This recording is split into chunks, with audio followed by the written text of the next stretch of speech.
School का एक बदमाश लड़के का तोहफा उठाकर जमी हुई झील पर फेंक देता है। डरते डरते लड़का झील के बीच तक जाता है। तभी अचानक उसके पैरों के नीचे की बर्फ चटक जाती है। बर्फीला पानी उसके शरीर में ऐसा झटका देता है कि उसकी सांसें थम सी जाती हैं। वह जितना भी ऊपर निकलने की कोशिश करता है, सिर के ऊपर जमी बर्फ उसे और ज्यादा बेबस कर देती है। मौत और जिंदगी के उस आखिरी पल में उसके अंदर कुछ जाग उठता है। अगले ही सेकंड झील का पानी उसके चारों ओर घूमता है और वह अचानक स्कूल की लाइब्रेरी में पहुंच जाता है। आसपास मौजूद लोग हैरानी से उसे घूरने लगते हैं। घबराया हुआ डेविड जल्दी से उठता है और सीधा घर की तरफ भागता है। उसका शरीर अब भी कांप रहा होता है। घर पहुंचते ही उसका शराबी पिता उसे ऐसी हालत में देखकर गुस्से में चिल्लाने लगता है। जैसे ही पिता दरवाजा खोलता है,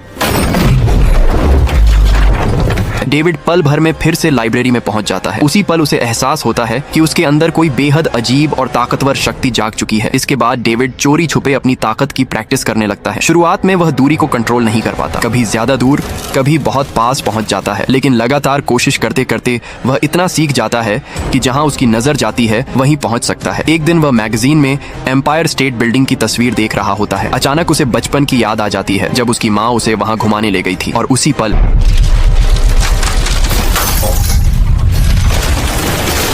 वह हजारों मील दूर एम्पायर स्टेट बिल्डिंग की सबसे ऊपरी मंजिल पर खड़ा होता है। तभी उसे समझ आता है कि वह सिर्फ देखी हुई जगह ही नहीं, बल्कि जिस जगह के बारे में सोचता है वहां भी तुरंत पहुंच सकता है। उसी पल डेविड को एहसास हो जाता है कि अब उसकी जिंदगी पहले जैसी नहीं रहने वाली। पिता की हिंसा से तंग आकर उसकी माँ बहुत पहले घर छोड़ चुकी थी। अब वह भी इस जगह से हमेशा के लिए भागने का फैसला कर लेता है। न्यूयॉर्क पहुंचकर वह एक सस्ता सा कमरा किराए पर लेता है, लेकिन कुछ ही समय में उसके सारे पैसे खत्म होने लगते हैं। नाबालिग होने की वजह से उसे कोई नौकरी भी नहीं मिलती। मजबूरी में वह एक बैंक के सामने खड़ा होकर खुद को हिम्मत देता है। उसके दिमाग में बस यही चल रहा होता है कि वह 15 साल का है और किसी तरह बचना चाहता है। वह सिक्योरिटी गार्ड से टॉयलेट जाने का बहाना बनाकर अंदर जाने देता है। कुछ ही सेकंड के लिए वह तिजोरी के अंदर का पूरा नजारा ध्यान से देख लेता है। उस रात वह बार बार उसी सीन को याद करता है, पूरी ताकत लगाकर सोचता है, और फिर जो होता है उसने खुद भी नहीं सोचा था।